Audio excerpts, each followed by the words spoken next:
Meron tayong dumating sa Shopee. Buksan natin. Model ako ng ng anti-pusa eh. Tingnan natin kung ito yon.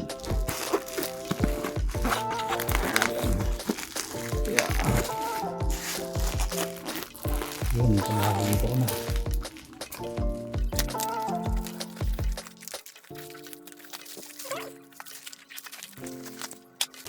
So ito, tingnan natin kung okay na din natin.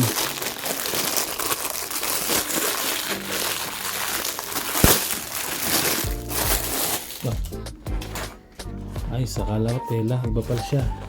Parang siyang waterproof. Waterproof na na cover. Yun o.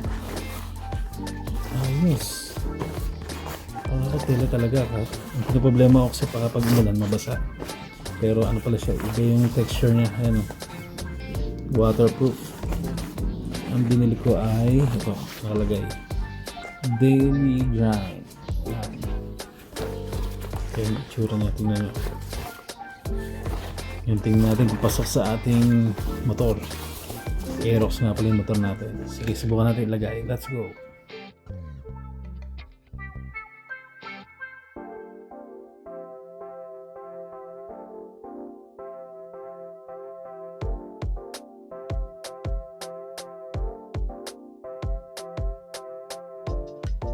Ayan, nakabit na natin. Ito. Yan. Medyo bluish siya. Hindi siya black. Kala ko black pero okay na rin sa akin yung blue. Kinabit natin sa ating Aerox. Kamusta ba yung itsura niya? Ilagay pa natin. Yan. Ano masasabi nyo? Panalo ba mga kaibigan? Medyo mukhang lukot lang siya. Pero yun talaga, lukot talaga. Pero ang habol natin dyan ay protection sa pusa, tapos dagdag lambot na rin. Yan, medyo hindi na siya makapal pero doble yung doble yung niya, yung pinaka-cover. Merong itong blue, tapos sa loob merong black. Medyo makapal na rin siya. Dagdag cushion o lambot.